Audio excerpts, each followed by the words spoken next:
"Get your hands off me." She said it quietly. Not a scream, not a plea.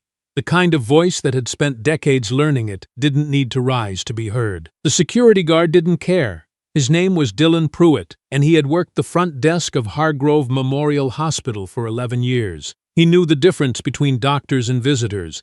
He knew it by the shoes. He knew it by the badge. He knew it by the way people walked through the sliding glass doors, with purpose or with worry. And the woman standing in front of him, in her gray wool coat and sensible flats, carrying nothing but a paper coffee cup and a tote bag from a farmer's market in Vermont, she did not look like she belonged on the administrative floor. "Ma'am, visiting hours for the executive wing don't start until 9. "I'm aware," she said. "Then I'm going to need you to wait downstairs." She looked at him. Her name was Wren Aldridge, and she was 51 years old, and she had not slept more than 4 hours the night before, because she had been on a call with the hospital's board of directors until 2 in the morning. She had not changed out of the clothes she'd worn on the flight from Seattle. She had not eaten. She was holding a coffee that had gone cold somewhere over Montana. She did not explain any of this to Dylan Pruitt. "I have a meeting at 7:30, she said. "With who?" "With the hospital." He crossed his arms. "The hospital is a building, ma'am." Wren took a sip of her cold coffee. "Yes," she said. "It is." The thing about Hargrove Memorial was that it had been dying for 3 years before anyone admitted it out loud. It sat on the eastern edge of Caldwell, Ohio, a mid-sized city that had lost its largest employer in 2019 when a manufacturing plant closed and took 1,400 jobs with it. The hospital had followed the economic tide downward. Fewer insured patients, more deferred care, a nursing staff held together by overtime pay and institutional loyalty that was starting to fray at the edges. The board had tried everything. They'd brought in consultants. They'd restructured departments. They'd cut the cafeteria hours and then felt terrible about it and reinstated them. Nothing worked. And then, 8 months ago, a woman named Wren Aldridge had walked into a board meeting in Seattle and placed a single document on the table. A proposal, a restructuring plan, a lifeline. She was the founder and executive chair of Aldridge Health Partners, a private equity-adjacent firm that didn't behave like private equity, which was the detail that made the Hargrove board nervous and then slowly curious. She didn't buy hospitals and strip them. She had a track record of something rarer. She bought hospitals that were drowning and taught them to breathe again. 6 facilities in 12 years, 3 in rural Ohio alone. The Hargrove board had voted 6-2 in favor of the acquisition. What they had not done, and this was the part that would matter later on a Tuesday morning in November, was circulate her photograph to the security staff. Dylan Pruitt had a system. He was not a bad man. He had coached youth soccer for 8 years. He sent his mother flowers on her birthday. He had, in his time at Hargrove, helped 2 patients find their way to the right floor when they were too scared to ask anyone else. He kept a list of blood-type stickers near his desk because he'd once read that it could help in an emergency. But Dylan Pruitt also had a system, and the system was built on pattern recognition that he had never once stopped to examine. Doctors wore badges, administrators wore blazers, visitors wore worry, and women who came through the sliding doors at 6:45 in the morning in gray wool coats carrying farmers' market tote bags were visitors. He had never in 11 years been presented with evidence that contradicted this. "Ma'am," he said, and his voice had shifted now into the register he used for people who were becoming a problem. "I'm going to ask you one more time to wait in the main lobby." Wren set her coffee cup on the edge of his desk. He picked it up and moved it to the trash. She watched him do it. "That wasn't finished," she said. "The desk isn't a counter." She reached into her tote bag. He tensed, a small involuntary thing that she noticed and he would have denied, and she withdrew a folder. Inside it was a letter on Aldridge Health Partners letterhead, signed by her and countersigned by the chair of Hargrove's board, outlining her access and authority as the incoming executive chair, effective as of the 1st of the month.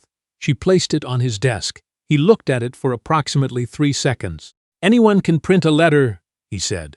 This was the moment that Wren Aldridge would think about later, on the days when she was tired and the work felt endless, and she wondered why she still did this. Not because of what happened next, but because of what she felt in that 3-second pause while Dylan Pruitt looked at the letter. She felt briefly and very clearly the precise weight of being a black woman in her 50s standing in a hospital hallway at 6:45 in the morning, trying to prove she had a right to be there. She had felt this weight before. She knew its dimensions. She knew that the correct response, the expedient one, the one that would resolve the situation fastest, was to call someone, get a name on the phone, have a man in a blazer come down and vouch for her. That was the playbook, and it worked, and she had used it. She chose not to use it today. "You're right," she said. "Anyone can print a letter." She put the letter back in her folder. Dylan Pruitt looked briefly uncertain, as though he had been prepared for an argument and the absence of one confused him. "Wait in the main lobby," he said again. "Someone from administration will be down at 9. "At 9, Wren repeated. "Yes, ma'am."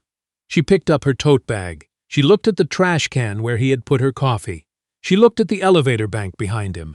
She looked at the security camera mounted in the corner above his left shoulder, its red recording light steady and patient.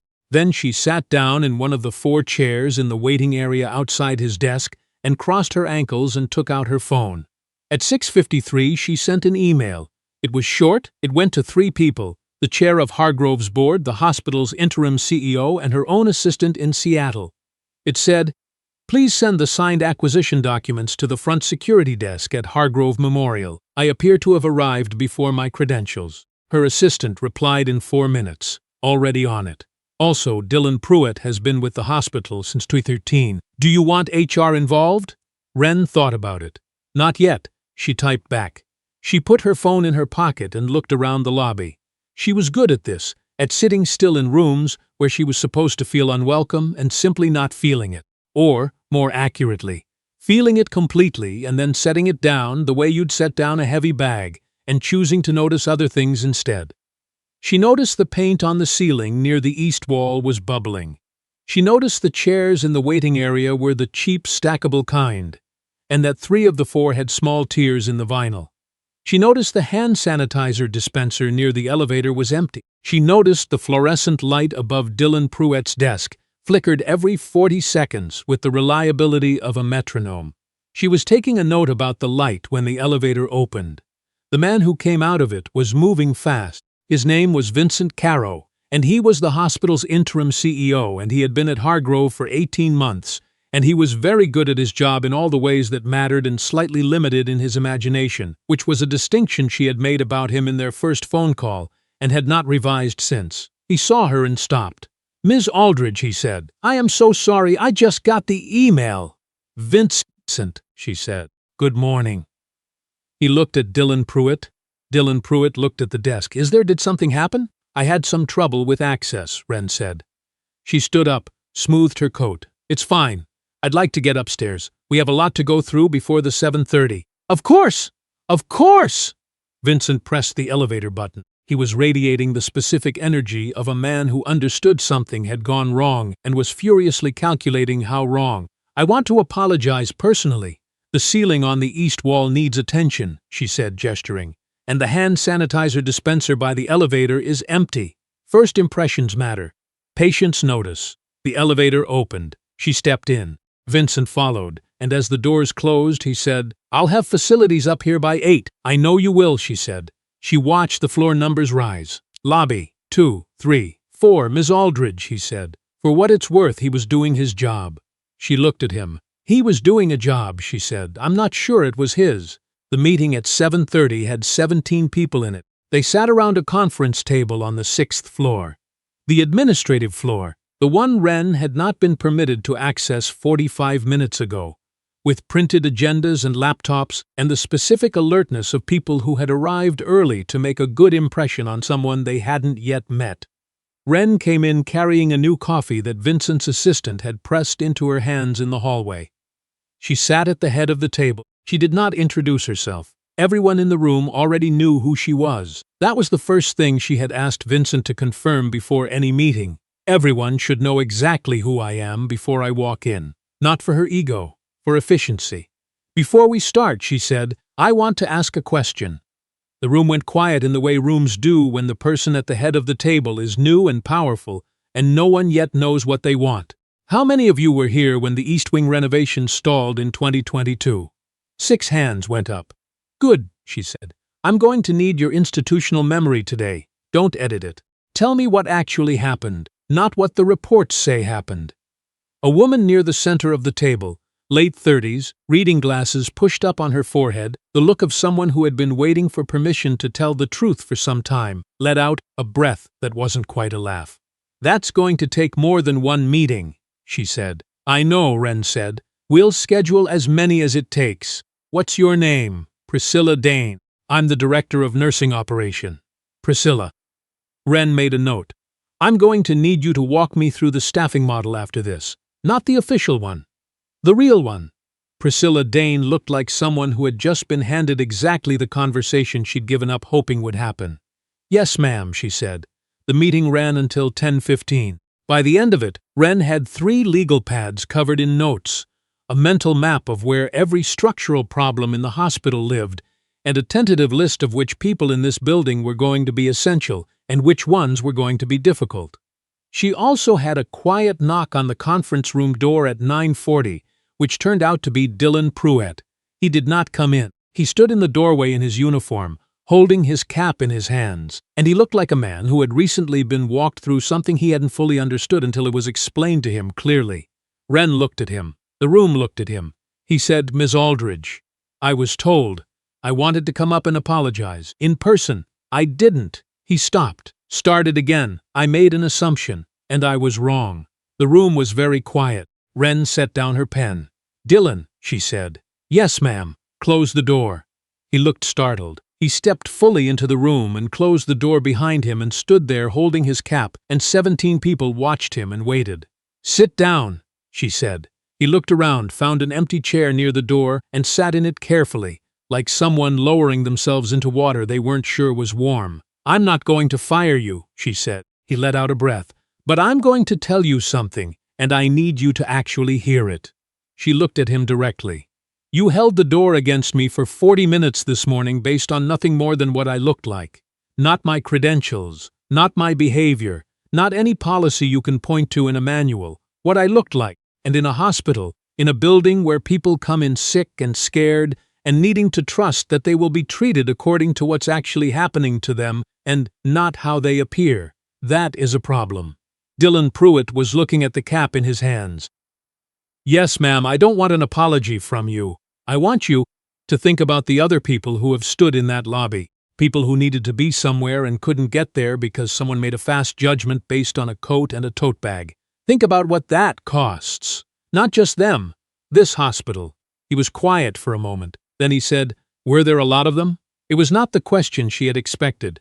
She looked at him more carefully. Yes, she said, there were. He nodded slowly. The cap turned in his hands. I've been here 11 years, he said.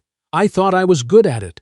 You probably are good at a lot of it, she said. That's why I'm having this conversation instead of a different one. She picked up her pen. HR will be in touch about a training. It's not punitive, it's structural. We're doing it with everyone in building security, not just you. He stood up. He put his cap back on. He straightened it with both hands, the practiced motion of a man who had worn a uniform for a long time and took it seriously. Mrs. Aldridge, he said. For what it's worth, he paused. You should have said something, right away, when you had the letter. She looked at him. I know, she said. Then why didn't you? She was quiet for a moment. Because I wanted to see what would happen, she said. I always do. In every building I walk into, I want to see what the building actually does, before anyone knows I'm watching. Dylan Pruitt stood there for another second. Then he said, That's a hard way to live. Yes, she said. It is. He nodded. He turned. He opened the door and walked back toward the elevator.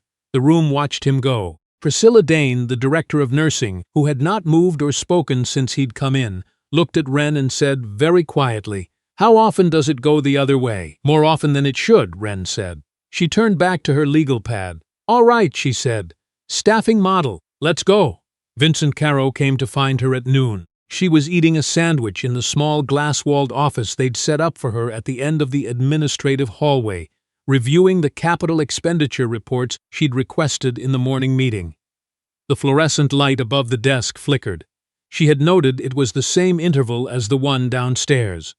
The board chair called, he said from the doorway. I know. I spoke to him. He wants to move the official announcement to next week. Press release, all of it, that's fine. Vincent leaned against the doorframe. He was in his mid-40s, careful and composed, and she had the impression he was a man who had spent a career managing situations he hadn't caused. "Can I ask you something?" he said. She looked up. "This morning," he said. "Why didn't you call me right away for the—" "You had my number." "I did. You waited 45 minutes. I know." He looked at her. "That seems like— you could have saved yourself a lot of—" "Of what?" she said. He stopped. "Inconvenience?" she said. "Discomfort?" She looked at him steadily.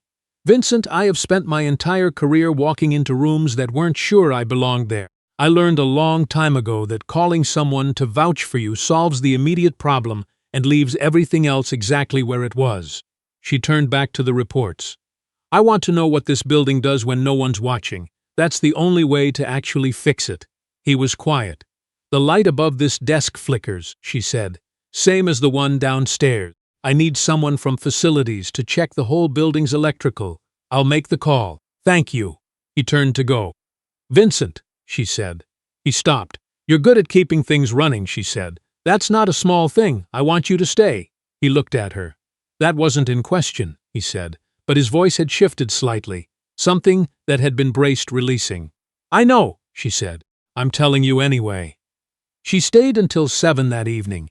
She walked every floor, not the official tour, the kind they would have given her with department heads and talking points and rooms that had been quickly tidied. She walked it the way she always walked a new building, slowly, without announcing herself, stopping to read the bulletin boards and look at the supply closets and sit for a few minutes in the waiting areas where patients sat. In the oncology waiting room on the 3rd floor, there was a woman sitting alone near the window with a crossword puzzle book in her lap and the look of someone who had been waiting for news long enough that she had gotten used to the waiting. Wren sat 2 chairs away from her. She didn't say anything. After a few minutes, the woman said, without looking up from the crossword, "You're not a doctor." "No," Wren said. "Administrator?" "Something like that." The woman made a sound that was not quite a laugh. "I've been coming here for 14 months. They've had 3 different administrator." "I know," Wren said.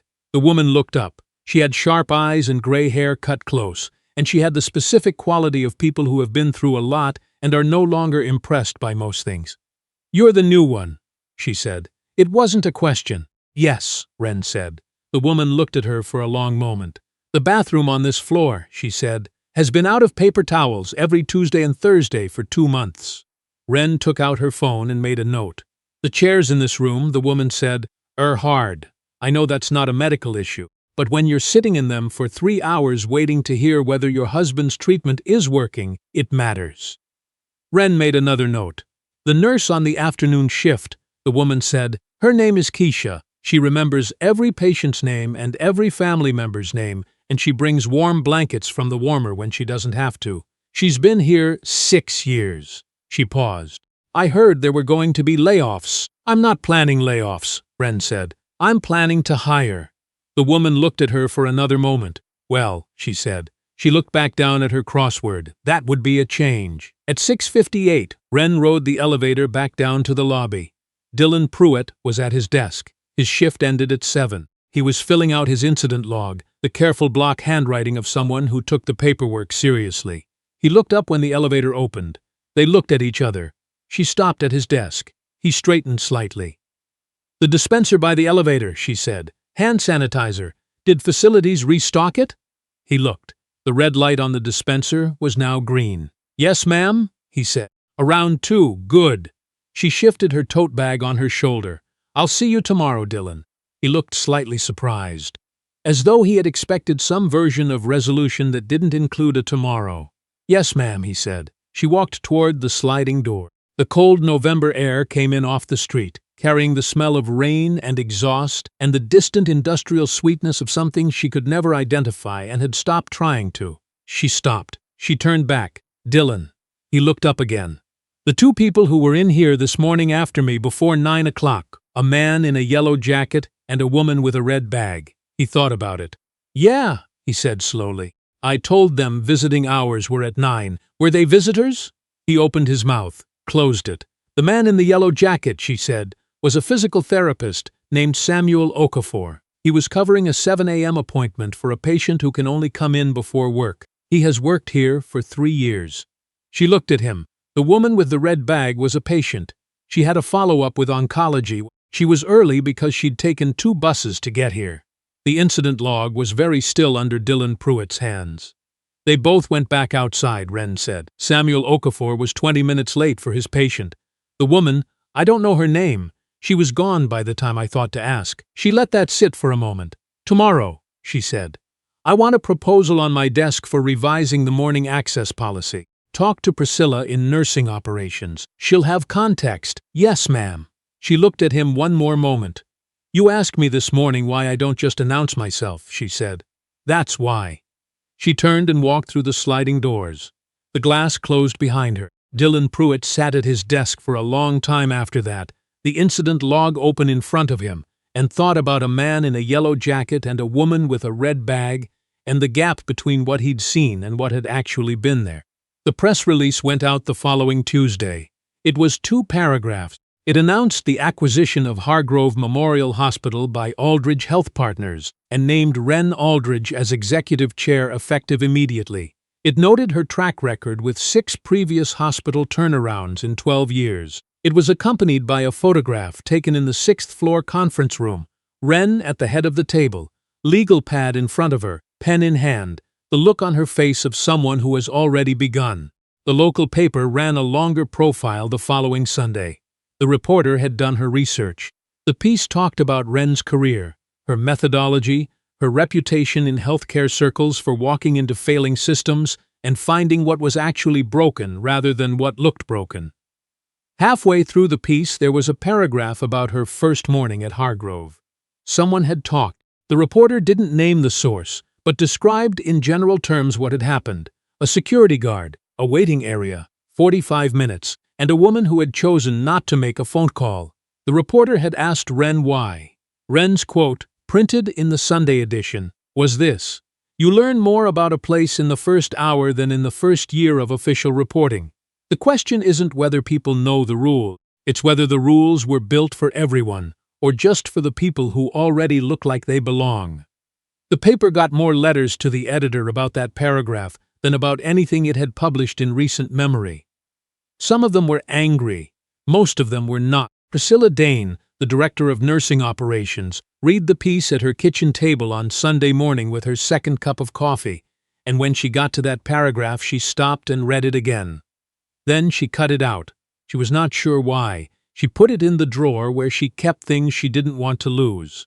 3 months later, the East Wing renovation was back on track. The paper towel situation in the oncology waiting room had been resolved within 48 hours of Wren's visit. The chairs had been replaced with padded ones, not luxurious, not expensive, but the kind that did not leave your back aching after 3 hours of waiting for news about someone you loved. Keisha, the afternoon nurse in oncology whom the woman with the crossword had mentioned, received a staff recognition letter from the executive office signed by Wren Aldridge. She read it 3 times before she put it in her locker. She had been at Hargrove for 6 years and had never received a letter like it. Samuel Okafor, the physical therapist in the yellow jacket, had his access badge updated and was given a code for early morning entry. He found out about the access policy change from an email that went to all clinical staff. He didn't know what had prompted it. The woman with the red bag, her name was Carla Hutchins, which Wren eventually learned from Priscilla, who had tracked down the oncology scheduling records, had not been turned away from her appointment. She had come back an hour later and been seen. Wren sent her a letter, not an apology on behalf of the hospital, though she wrote one of those too. A personal one. 2 paragraphs. She did not tell Carla Hutchins about the morning at the security desk. She told her that the hospital was changing and that what happened to her mattered, and that she hoped she would keep coming back. Carla Hutchins sent a card in return. It had a lighthouse on it. Inside she had written, "I hope you know what you're doing. Lord knows this place needs someone who does." Wren kept the card on her desk. On the days when the work was hard, and there were many, she would look at it, not to feel good about herself, to remember what the work was actually for. And that is the story of a Tuesday morning in November, and a woman in a gray wool coat, and a security desk, And what happens when someone decides to keep watching instead of making the easy call? Here's what I want to ask you, and I mean this genuinely because I think about it a lot. How many times have you walked into a room and felt that weight? The calculation of whether you're going to have to prove yourself before you even get to do your job. And how many times have you been Dylan Pruitt, meaning well, doing what felt like your job, and not once stopping to ask who wrote the rules you were following? Both things happen, sometimes in the same building, on the same morning, before 7 o'clock. If this story made you feel something, whether it made you angry or hopeful or uncomfortable or all three at once, that's the point. That discomfort is where the real conversation starts. If you want to see more stories like this one, subscribe to Velvet Verdict. We tell the stories that stay with you. Drop a comment below. I want to know, have you ever been on either side of that security desk? And if you've got someone in your life who needs to hear a story like this one, share it with them. We'll be back with another one soon.